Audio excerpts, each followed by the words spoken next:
Since 1974, KISS has produced a gold album with every single album they've recorded. 11 out of 15 albums have gone platinum. They are known for the incredible illusions and theatrics during their performances.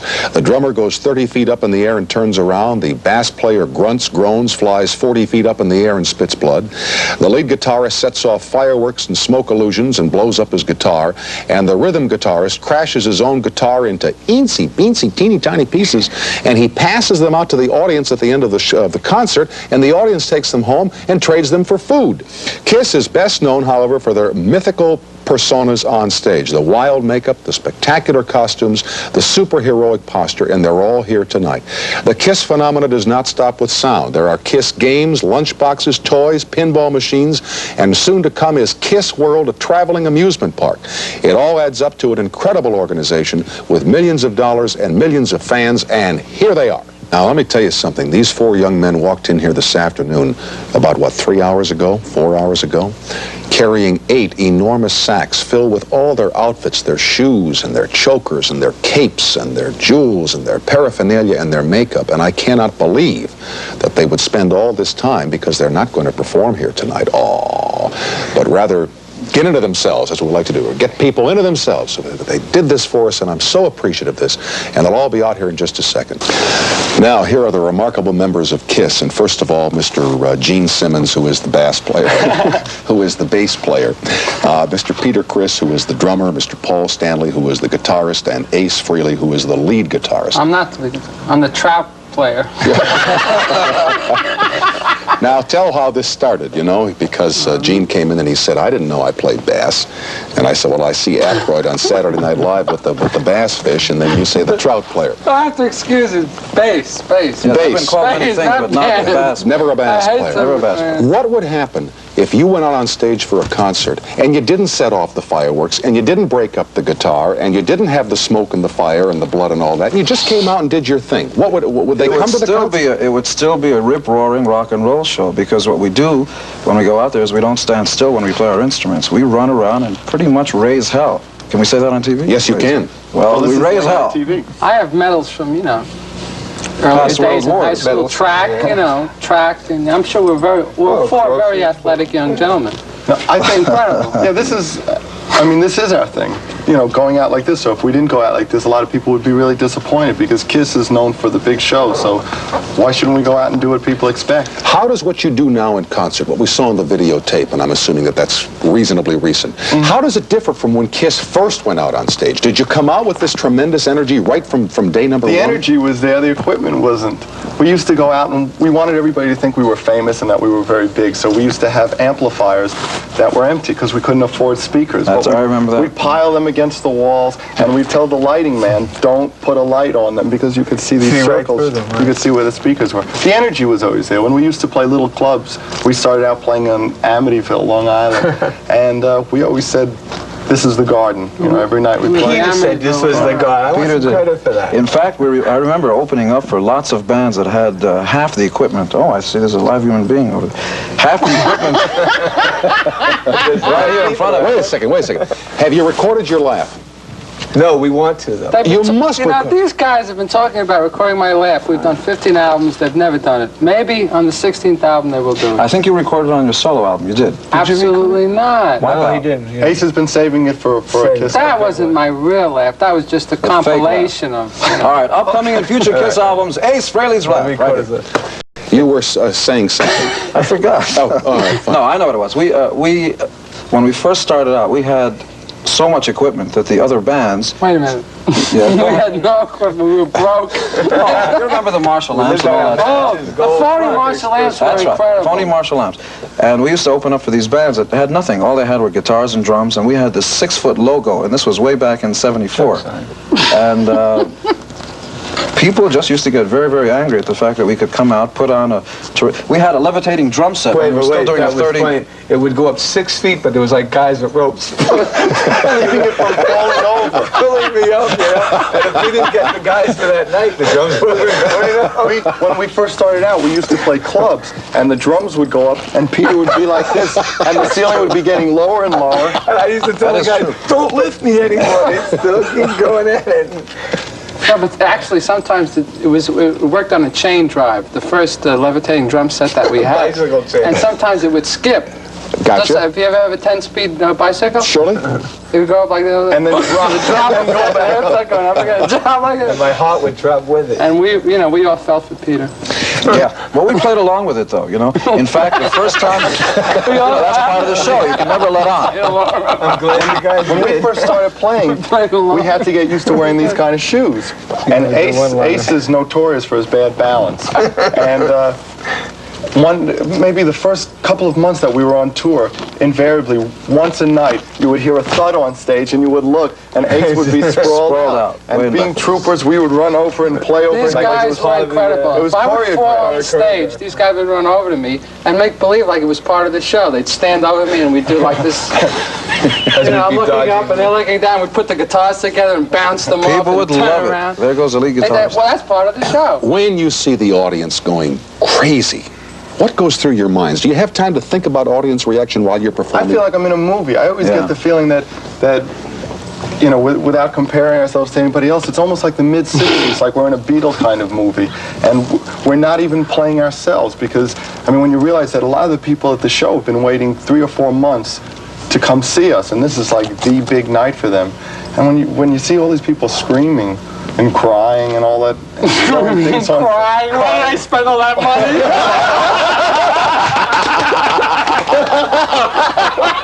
I spent all this money. This is it. He goes up in the air.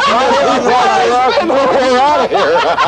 True confession time. Right here. True confession time. Right. Exclusive on the Tom Snyder program. You'll suffer in the dressing room. Whose idea was Kiss? Who invented Kiss? We all did. We all did, yeah. We've been to, Gene and I were together for about 9 years now. Not sexually, just to... That's the later part of the program. I want to slip it past 120, and then we'll get into the drugs and and all that stuff. No, none of that. Okay. I don't take drugs. Mom? No drugs. Go ahead. No, you were saying 9 years. Yeah, we've been together about 9 years, and then we broke up a band we were in, and Peter joined us, and then Ace joined us, and the rest is Kiss story.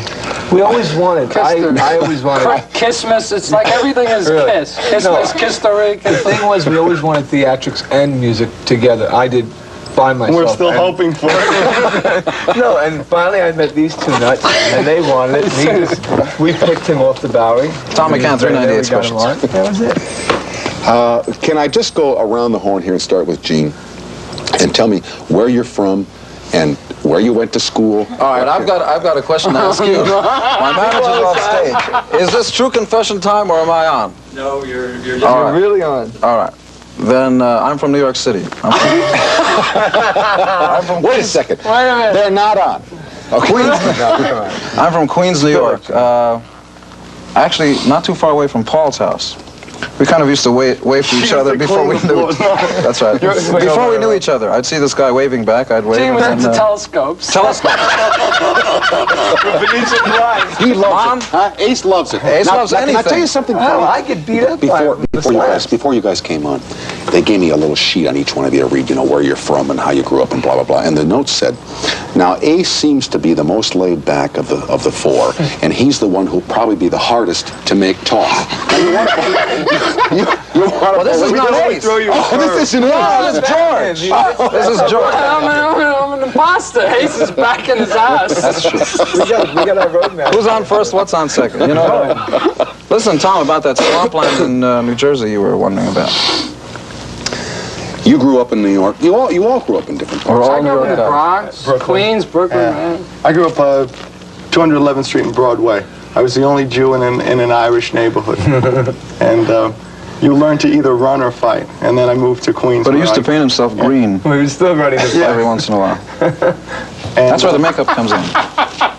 I knew Gene and I would be in a band together because he was the only guy in Queens who was wearing whiteface and a ponytail. This guy. That is true. Boots like this is, it's not your regular 398 Tom McCann special. That's right. Those are $7.98 at Hardee's. $7.98. at Hardee's. Tell me about your outfits. I mean, did you design your own outfits, all of you? And Yeah. tell me what each outfit means. And I'll start with you, Ace. Well, That means a I cucumber. think this outfit is self-explanatory. I mean, you know, this is part of a kind of a V shape. This is my utility belt, and we don't want to go any below than my waist area because that's reserved for concert payers. Yeah. I understand that. But, and after it's all over, they say, this is what we paid for. And that's why they always feel short. I stole this from Flash Gordon, and, you know, I have my cape. Yeah. But you're kind of like a spaceman, huh? No, actually, I'm a plumber. On the side. Well, listen, I got a little piece of pipe backstage I'd like to have you work on. Tell me about it. Oh, you want it, but I went dead.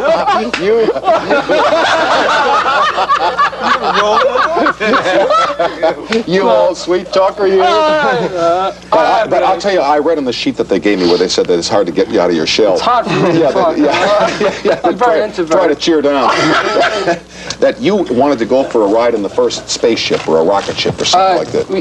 Are you referring to the space shuttle? The space shuttle that you Yes, wanted. I would prefer to have a ride on the first space shuttle if it's feasibly possible. I was speaking to Pat, and I said, you got any info, Secret see ambitions. if you can get me a ticket on that. I'd be very interested in that, because I'm into technology. I think Ace doesn't need anything. I think he can just power himself. His own power. Ace's limo just right there. I'm in your band. Never a dull moment. Let me tell you something about Ace. When we were first starting out, we had a Mylar front to the bass drum.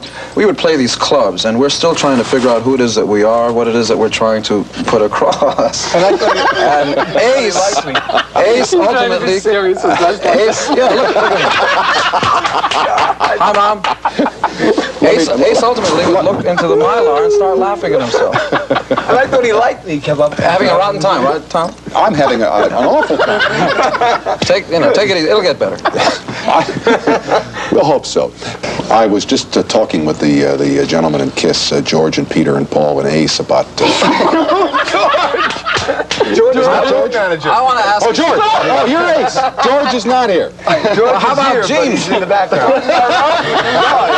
This is The bass player! All right, you better talk about that list right now, because you're not getting away with it. You were telling me about something that happened on the road. Well, why don't we let Paul kick off the story and All I'll right, finish fine. it. Like I said, Paul was We going were to in kick off the story. Arkansas. There's so many great road stories. It's really an education. When you go out on the road, you're really green.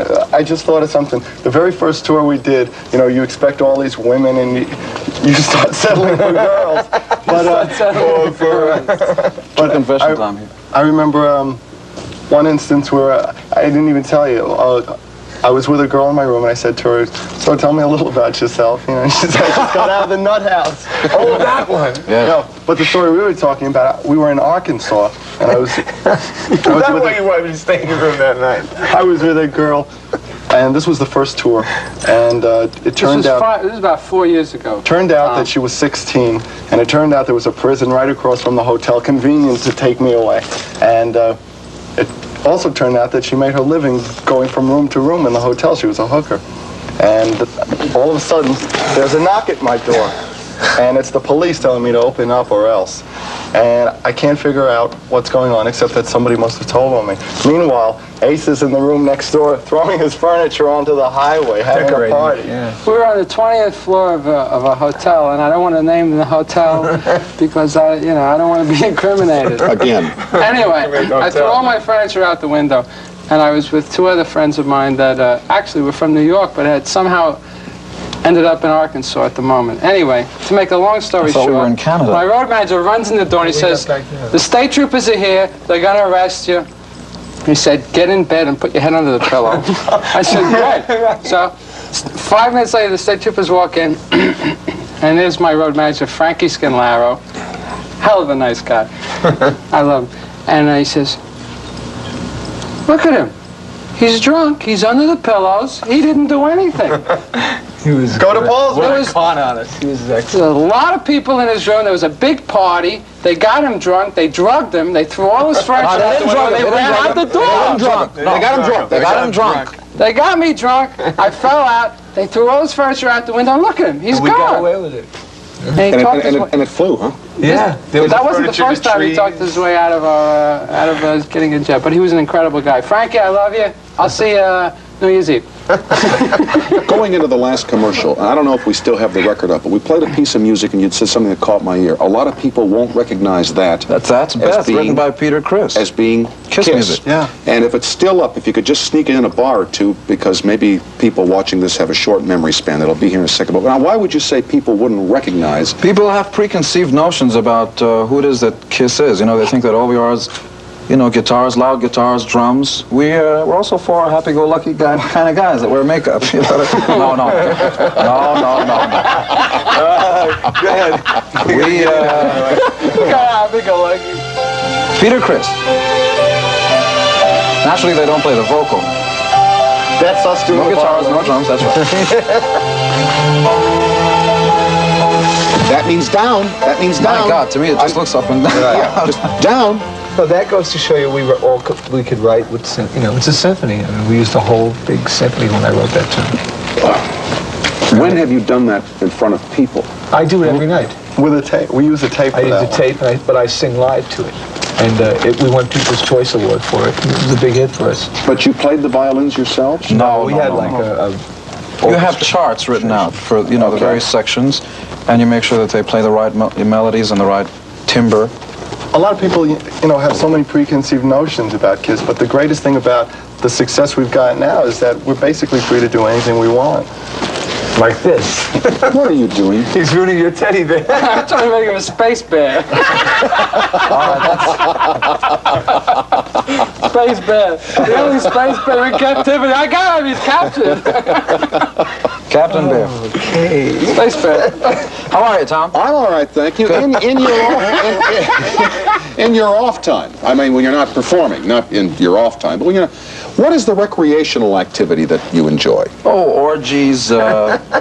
or Hey, speak for yourself. sacrifices. Human sacrifice. Human sacrifices. There's a movie where it says the guy said orgies. Orgies, that's Orgies. Oggy doggy No, doggy. I do various things. Do you mind if I hold on to him? He's No, you can hold him as long as you like. Thank Just you. make certain that when you leave, he stays. Stays there. Okay. Then you'll I've heard take the one horror mine. stories about thefts. Yes.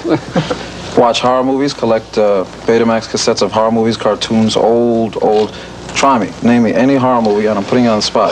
As old as you want. It could be silent. Oh, this is his game. Gene's got you now. Of course he's going to get me. He's gonna No, get me real because straight. I'm not that good on horror movies. Well, Pat told me that you were. You don't? No, he I heard you like the old gangsters movies, because I love the old No, he doesn't like that either. No, he just I likes don't bears. care for those. How about Cartoons. No. Cartoons I care for. All right, try me. You mean if I give you a cartoon and you'll give me the plot? Or what? You could do that. Animation. What would you like to do? All right, I'll give you one. Bugs Bunny, Hairway to the Stars. Hairway to the Stars is when he goes, when the big spaceship lands, the Martian comes out. You got it. With the little helmet, almost and Roman. Chuck Jones produced it from an original script by Robert McKimson. You can check on it. I don't have to, because Chuck Jones was here about 3 weeks ago, and I remember that conversation. It is because Chuck we Jones. talked about Hairway to the Stars. Yeah. Well, you just picked it up. Now, do you also, when you say horror movies, do you mean mystery movies as well? Like No. if I said you Diabolique, would you know that one? That's a French movie from That's 58, I Put believe. the bear down. Yeah.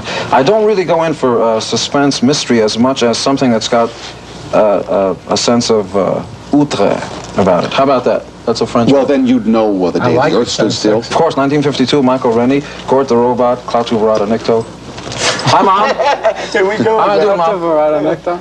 Yes, that's Invaders what. from Mars. Invaders from Mars, 1953 with. Some space. 1953 That's a big one. with who was Luke Costello's girlfriend? God, Quick. Hillary Brooks Brenner. is right. Bring him on the stage. Hugh Brenner was- Hillary Brooks was the mother of the child. So that's right. trivia, horror movies, and you watch them a lot, and you have a Yeah. collection of them? In fact, yes, I get into my little straitjacket, put on the Betamax, on it goes. Hello, Luli. Little disconnected things come out. Every once in a while. Yeah, yeah. It's a living, you know what I mean. And you? I fantasize being a masked crime fighter. That's what I always wanted to do when I was a kid. This is about as close as I can get to it. The other time when I'm not on stage, I kind of sit in my apartment and say, I want to be alone. You know? That was very good.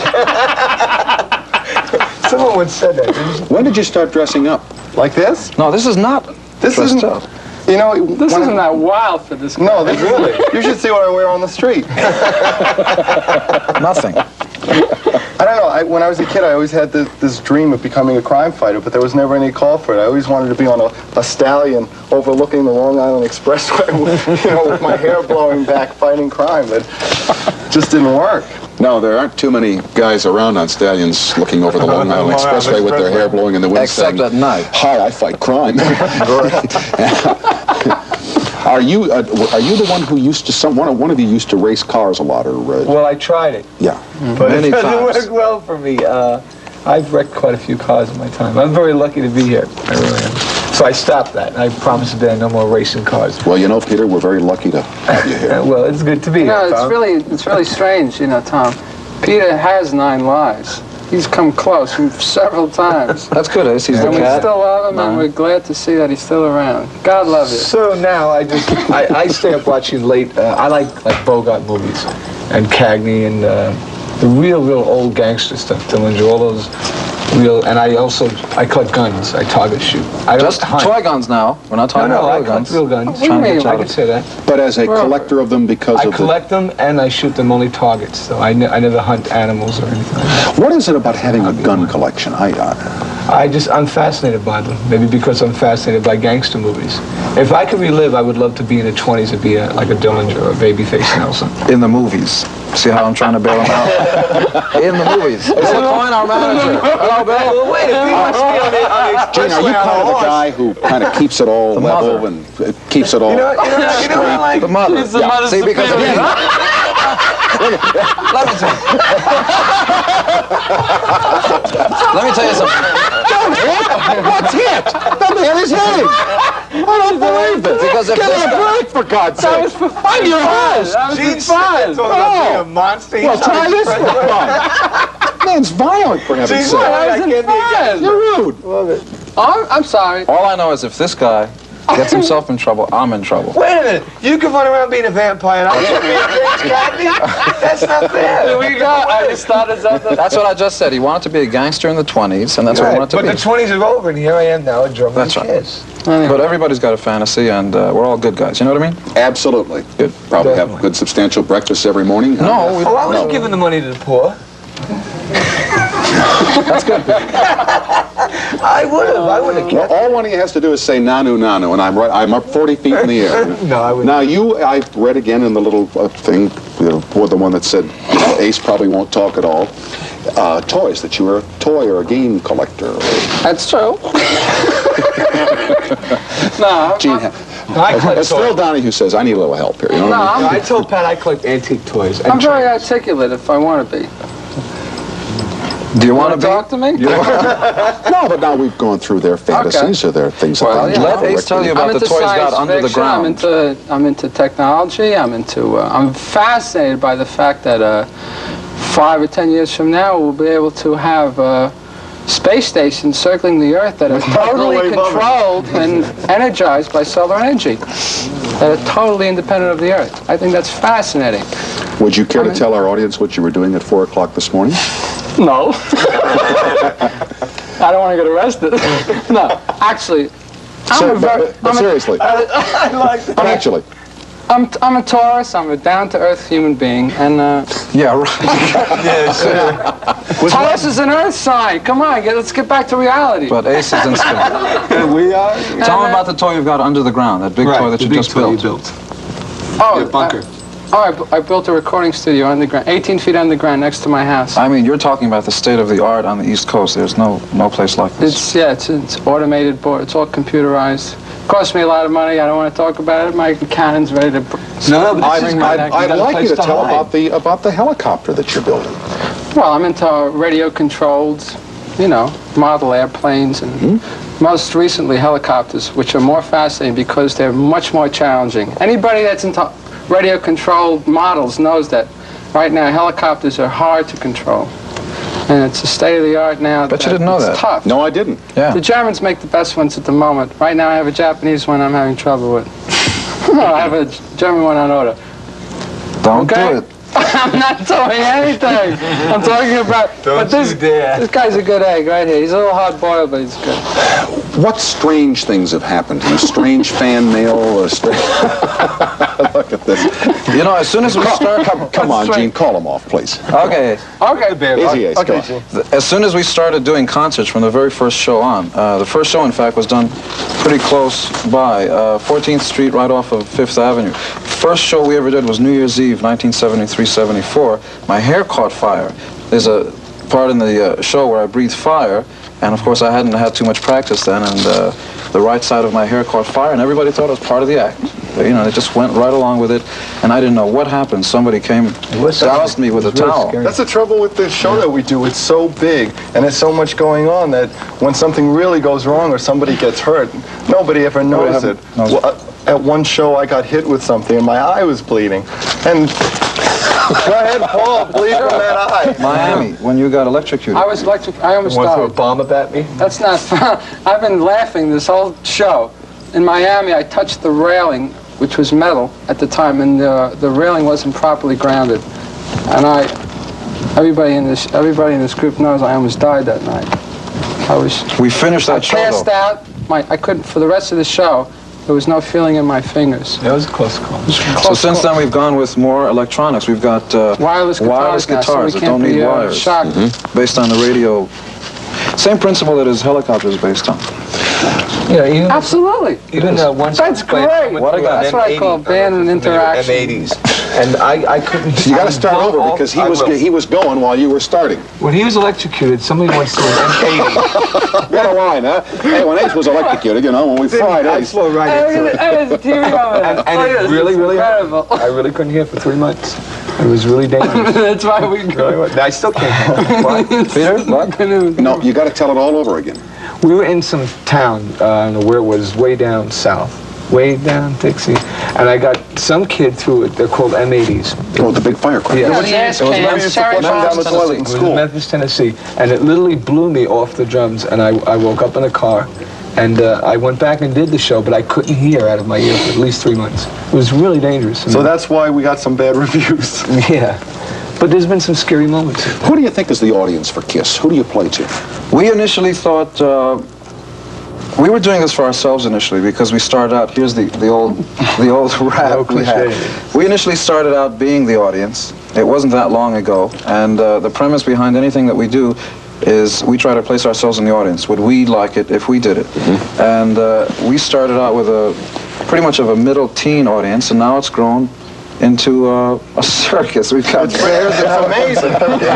Leaps and bounds. It's crazy. If we're in a hotel across the street from the halls we're playing, it really looks like Ringling Brothers because you see parents, you see 6 years old, you see 25-year-olds. It's really it appeals to a lot And of. if we did a concert in Bombay, there would even be cowboys. I bet you didn't know that, did you? I don't believe it. If you cross the street, Look at this guy. He's a good guy. I don't I'm getting bruised by you. Wake up. I've been made. I'm getting killed. I'll do it with you at the same time.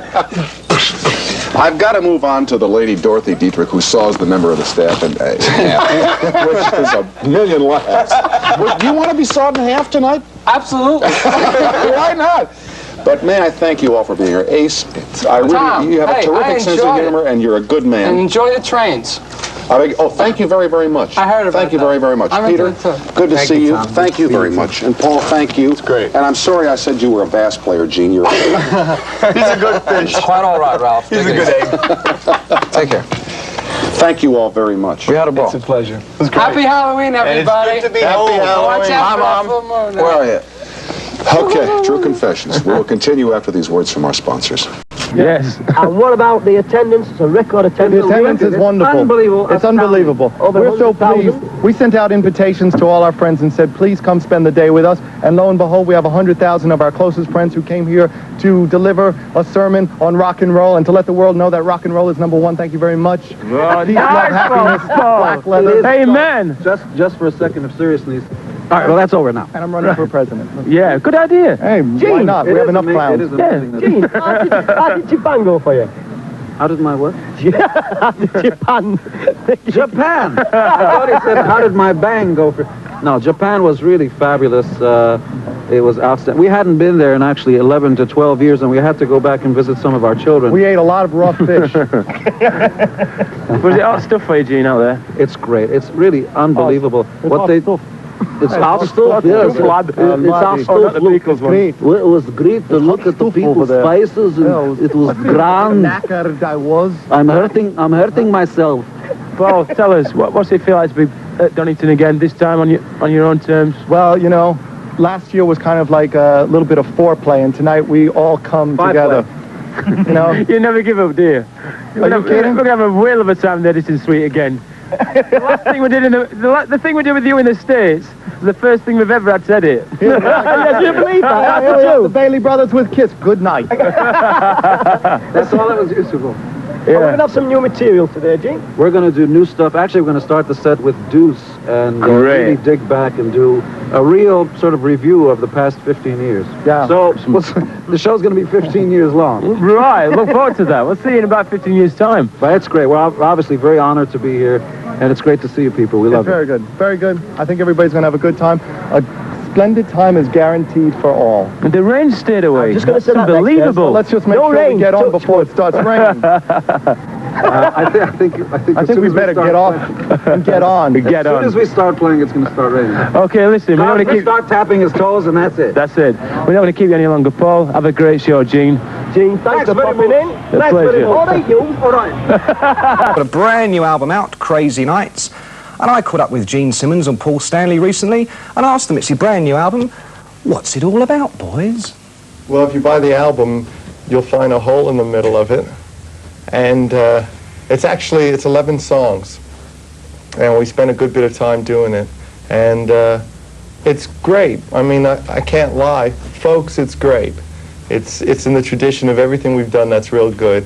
I think we kind of liken it to a cross between maybe Animalize, which was the album before last, and Destroyer, which was a pretty good album from what everybody tells us. One of your classics. Yeah, so it's quite good. I mean, we spent quite a bit of time writing it, and I think everybody's going to like it. I mean, we're pleased. Gene, I noticed that Ron Neverson produced the album for you. Now, he seems to be everybody's favourite producer at the moment after his success with Ozzy and Heart last year. What attracted you to him?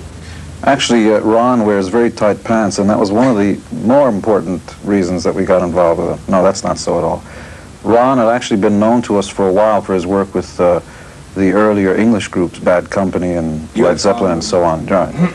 And that was really much more the appealing factor instead of his recent success with some of the more recent groups. That's not as important. But we'd been producing our own albums for quite some time, and we thought maybe it was time to have somebody else to have a sounding board off of. And Ron seemed like a very good choice. In fact, he really came through, did a terrific job. I noticed a lot of the material on the new album seems to be written in conjunction with people outside of the band. You, Paul, will go away and write with someone else, and so will Eugene. Don't you guys ever write together? Also within the band, though. The band also co-writes material with each other. Bruce Kulick and Eric Carr, our guitar player and drummer, lead guitar player and drummer, also co-wrote the material back and forth. So some were outside writers, and some of the material was within the band. But what about you two? Don't you two ever write together? No. I think what happened at some point is that we pretty much established styles that were complementary within the band's framework, but at the same time, I think it was essential that they stayed separate. In the beginning, there was more similarity in our writing styles, so maybe they complemented each other when we wrote together. I think at this point, they've both developed in a way that balance each other, and I think it's kind of important to the balance of the band that we keep a certain integrity in our own writing. I don't think that either one of us, quite honestly, wants to compromise for the other. You know, when you have certain ideas of what you want to do, you don't want to give in to somebody else, especially him. I don't want to give in. Certainly not. I wouldn't want to give in to me either. Do you have a fight about material? Oh, sure, all the time. Rayon, Dacron, nylon. All the time. No, I think part of a healthy relationship, anybody that tells you they don't have tiffs, which is a word I never use, but you understand what that means, is really just playing nice politics. We fight all the time. You know, this material is better than that material. Let's pick this instead of that. But sooner or later, the cream rises to the top. And always the main the main motivation for us is always to make the best possible record, and oftentimes you have to push ego aside. I mean, ego is a great motivation, but you know, you have to push it aside. And often the best songs, whoever writes them, they have to be used. And it doesn't matter that more of the songs on this record are Paul's. They're just better songs. Quite honestly, what we felt in the States was, if that's all it is, then we'd just as soon tell our fans to tape it off MTV, you know, because there's really no need to get people paying for something that they can have for free. In other words, it would almost be like subsidizing the cost of making the video in the first place, which I don't think is anything that the fans should have to do. You do the videos as almost a gift to the fans, and then you're turning around and saying, pay for it. So if we were going to put out a package, we felt, let's make it special. Let's give vintage footage, which is a lot of the stuff that we should mention here actually what is actually on this video. There's archive material. Yeah, there's live material, as old black and white stuff that goes back. Some of it has never been televised or telecast. Yeah, when we were it's an open. There's films of us as an opening act, you know. So we were playing a hall for about 3,800 people as the support band, and there's you know, just really stuff that chronicles the band. But a lot of it is us swimming around, fooling around with a lot of scantily clad females in Paul's summer home in Los Angeles, which is this big palatial house of decadence. It says so as you pull up to it. It says 3819 Mockingbird Lane, House of Decadence. It says so right on the... So it's fun. I mean, there's great footage. There's also all the videos. There's also interviews with us. There's some beautiful women. How do you view those bands, in particular bands like Wasp or Twisted Sister, who've obviously copped a lot of your look and music? I think it's fun. You can't ever... Every band's got to live or die by their own talent, and everybody listens to other bands. We certainly grew up... We don't make any claims to being, you know, the most unique and totally original band that ever existed. We also grew up and listened to other bands, and were likewise influenced by the bands that we grew up with, specifically a lot of British bands. I just got choked up by that.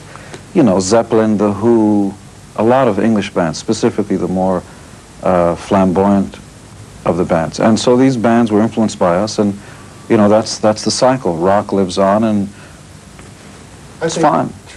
You also can't negate that bands every day are influenced by each other. I mean, it's not necessarily only saying new bands. I mean, just by reason of the fact that we're all playing music, you're influenced by what's going on around you. And I wouldn't want to be so pig-headed to think that, you know, we're this magical force that created a genre of music, right? You know. How long are you going out for this time, and where will you be going? Until we drop. We have no particular plans. We have the first couple of months booked, and we'll probably stay out, you know, 8 months to a year. We'll do the States, and that'll take quite a bit of time. You can easily stay in the States for 6 or 7 months and never play the same hall and do 5 shows a week, you know, and play arenas from coast to coast. So we'll do that, and then after that we'll probably gear up to do Europe. I mean, we're definitely, we're definitely, you know, definitely going to be here. Ideally, we'd like to come over during summer and do festivals, because the one thing that's sometimes difficult for us is when people are seeing photos of us and hearing about our show. Sometimes when you come to Europe, you have to compromise that, because quite honestly, some of the stages that we've used, we'd have to knock out the side walls in some of the halls to get that thing in. So by playing arenas, we're a bit limited, but to do the festivals, we'd be able to do the whole show. And that's real important to us at this point. I don't think we want to compromise that, especially for the fans.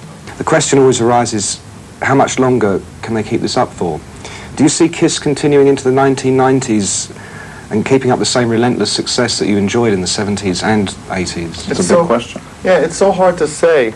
All you can do is continue something as long as it's fun. And if it's not fun for the people that you're doing it for, then it's not going to be fun for you. and vice versa. I mean, if you're not enjoying it, I think people are going to see through what you're doing and say, well, they're going through the motions. So it's kind of like a party. I mean, when you're at a party, you don't worry about how long you're going to stay. As long as it's fun, you're there. And so far, this has been an endless party. The refrigerator's still stocked. There's still something to drink. There's good food to eat. And lots of girls. And lots of girls. So you did all your albums by yourself, you did nearly everything, and now all of a sudden with a new album you have a producer. Why? Well, Why? after doing as many albums as we've done, mainly the reason that we've always done our own albums is because we didn't think anybody could do them as well as we could. And you know, producers come and go, and there's a big producer this year, and next year nobody hears about him. And our track record is much better than theirs. We've had 21 platinum albums. But Ron Nevison is a very special producer, and he's very talented, and he's done some great stuff. So we figured that if we got together with him, we could probably do something very special. And everybody out there is going to listen to this album and go, wow! 2 years have gone since the last album, and you haven't been to Europe, not even to Germany. So why? Well, the truth is we took a long time to write the album. It was very important for us to get a good song quality. And we didn't want to settle. We didn't want to do second-rate material. So we kept writing and rewriting. And to be honest with you, the next time we're going to be in Europe is probably not going to be until next summer when we can do the festivals. First, we have to do 8 months or so in the rest of the world, including America. We want to, you know, it's very important that when we come to Europe, that we give everybody the same show that they see in America. Many times what happens is that people see photographs of the concerts that we do in America, and then if you go to the country and you have to scale down the show, people are disappointed. It's more important to us to wait to a time when we can bring over the whole show. Right now, if we brought over the KISS show, we'd have to knock out the sides of the buildings to get it in. Is the lineup of the band now the same lineup as of the last album, or did you change your guitar player again? No. This lineup's been pretty constant for the last 3 years. Bruce Kulick joined us on guitar 3 years ago, and Eric's been the drummer for 7 years. So I don't think we see anything changing for the future. I think this is the final KISS lineup to the very end. It's very good. Everybody's very happy. We get along great. Bruce, did you want to say something? No, I'm holding my mouth.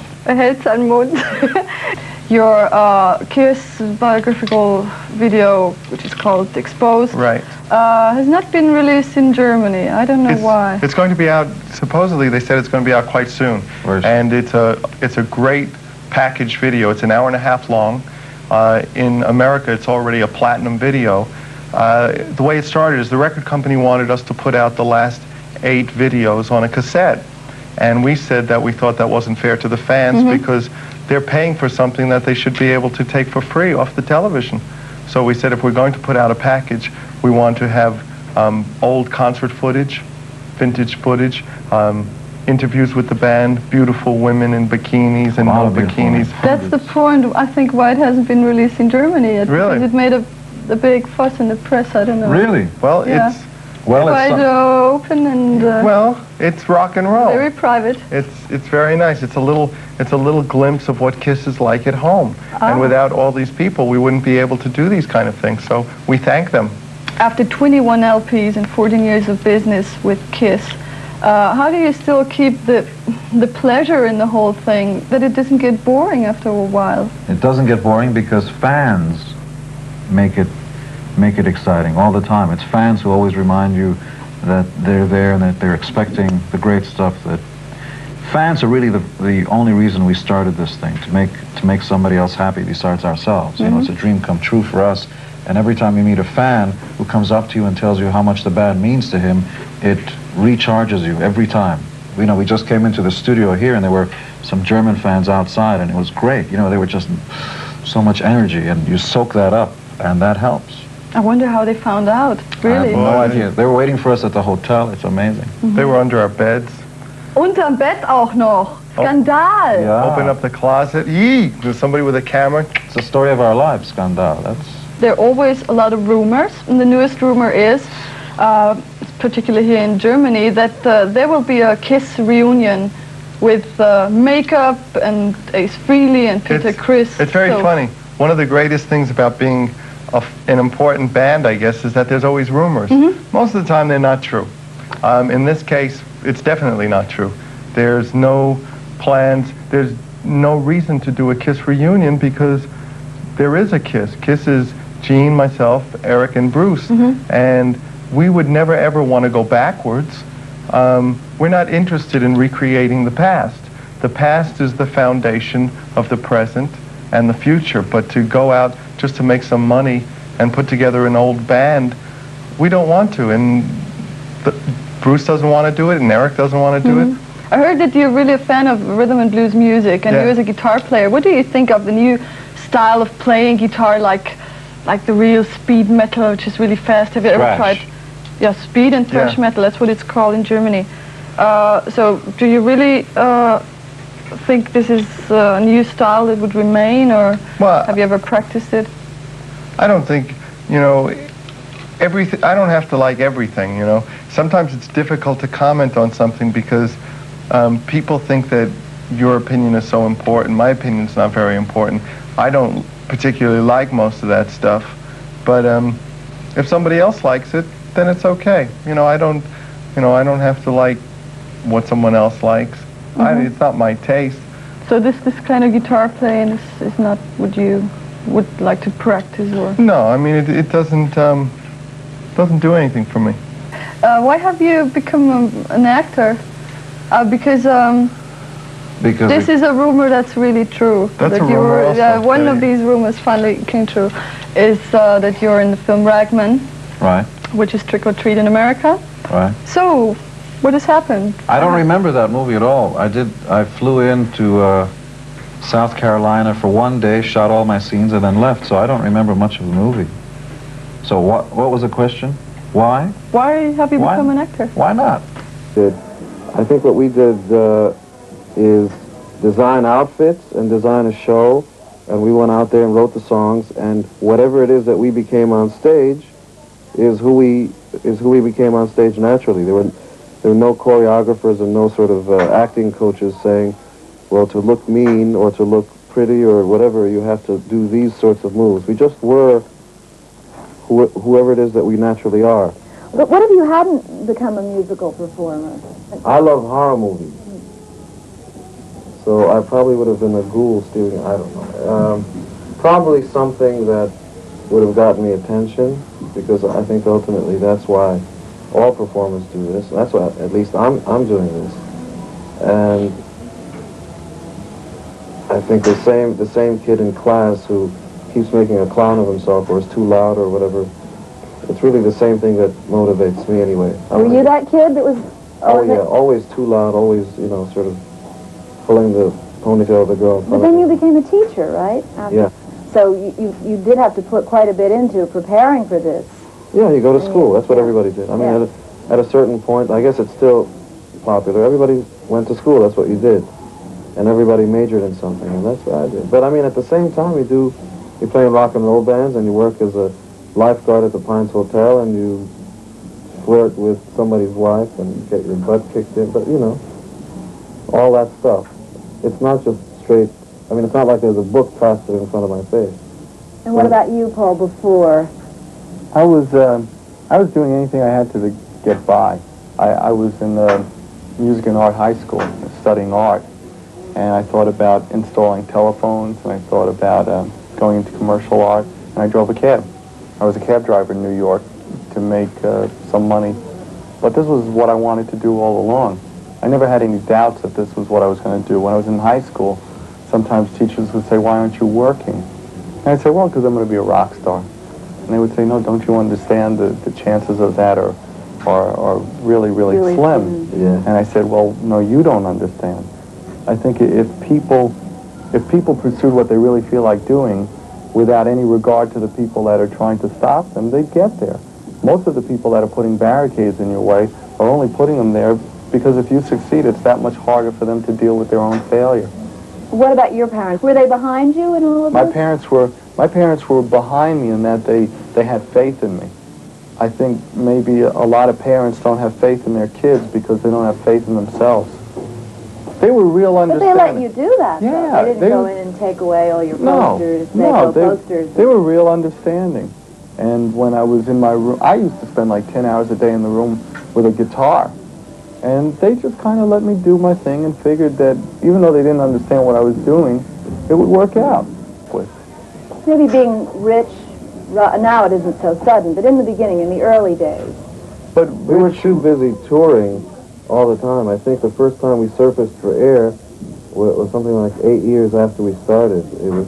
It's been almost 2 albums a year, and I don't know how we ever got the time to do that, but most of the time we were on the road or making records. We didn't realize what happened to us. People had these ideas. Press would often say to us, well, how does it feel to be making that kind of money? When you're on the road 10 months or 11 months a year, money doesn't exist. Money to us still doesn't really exist. I mean, we basically have what we need to get by, and we're more concerned with playing than anything else. I mean, we're not people that want 10 cars. We don't want big houses all over the country. We have enough to live. I don't own a car at all. We don't want to be Elvis. We don't want to set ourselves apart from everybody. The way to stay in touch with rock and roll is to stay in touch with people. We're people. You don't have houses in the country? No, I don't think our priority was a house in the country or a big car. I don't think people need anywhere near as much as they think they need. I mean, I sure don't need a lot. The reason I don't buy a house in the country is, first of all, I don't like the country. I'm not a great fan of trees and birds. They keep me up at night, and crickets. It's not my idea of a good time, but I'm sure it's fine for other people. I'd rather, go into visit some city and stay in a hotel. I'd rather much rather have room service and, call me at the hotel. So say if you had a 10-day vacation, that's what you'd do? Oh, sure. Would you go to the beach or would No. you just in a city somewhere? City. Cars, theater, people, art, clubs, girls. There's nothing about seclusion that appeals to me right now. Probably when I'm 60. Maybe not. I don't know that I'll ever really want to get away from it. It doesn't appeal to me at all. Well, let's talk about girls now. I've read some articles in the paper where you've been quoted as saying you've slept with 1,000 women.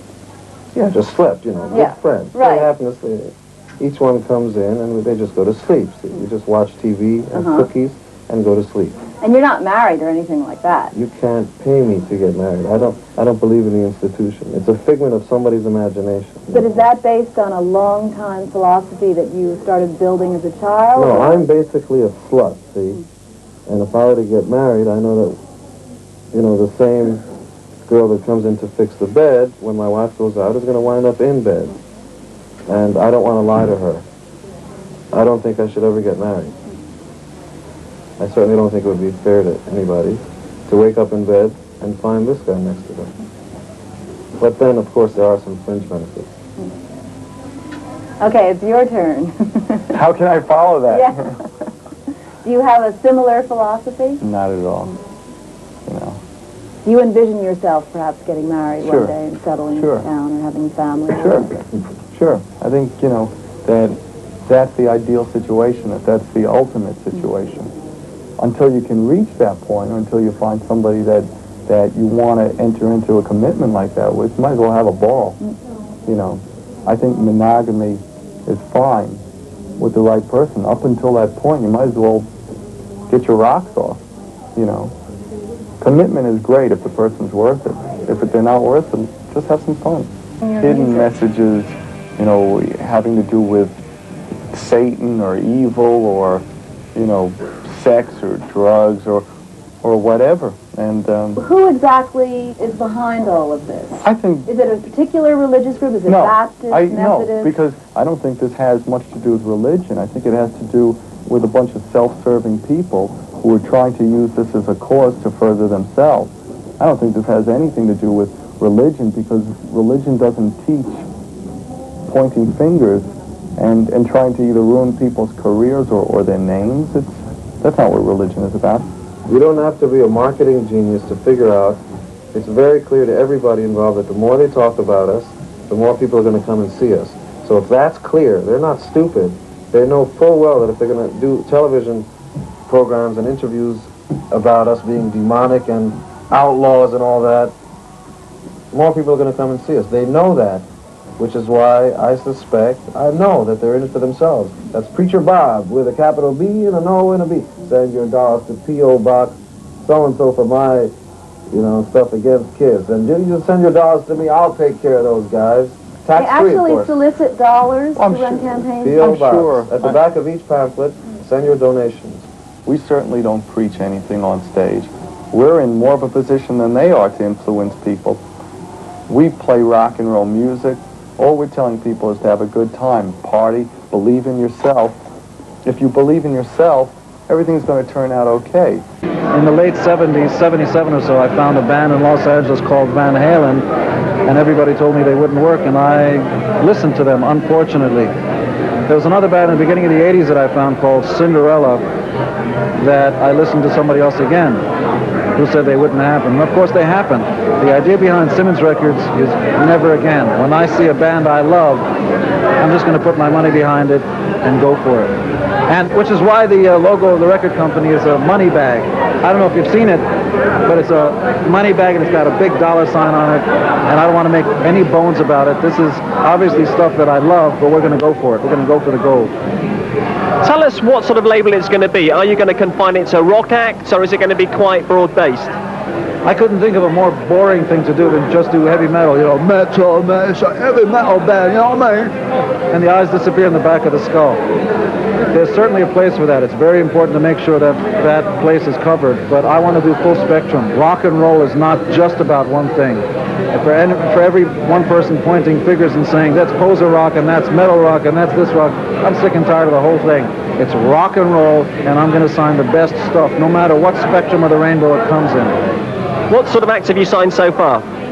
Laz Netto is an English act who's a funkmeister, who is in fact the best new voice I've heard on anybody's record in the last 10 years, easily. And he writes very sexy, funky kind of English urban blues-based material. So he's obviously not the long-haired rock and roll variety, with guitars. But he's obviously got his own sexual content, so he's great. Laz Netto. House of Lords is an American band. Great-looking guys. They'll have no problems getting girls at the end of the show, which is also a very important ingredient. You can't just make money and get rich and famous. You want those girls. And House of Lords will be the first release on Simmons Records, and that'll come out in America by the end of September, early October. And then probably here in Europe towards the end of the year.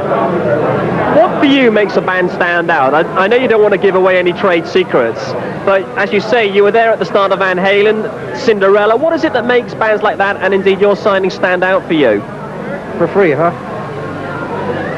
I think more than anything you've got to have a believe in yourself, and you have to have your own stylistic approach, no matter what anybody may think. If people think you're the uncoolest and you're the most old-fashioned, or you're the weirdest and the most bizarre, or that you're too loud or too soft, whatever it is, you've got to be your own beast, your own brand. You can't be, oh, here's that new band that sounds just like the Stones, or here's that new band that sounds like The Who, and that's okay. There's nothing wrong with that, but I'm looking for that unique person who you can't quite define.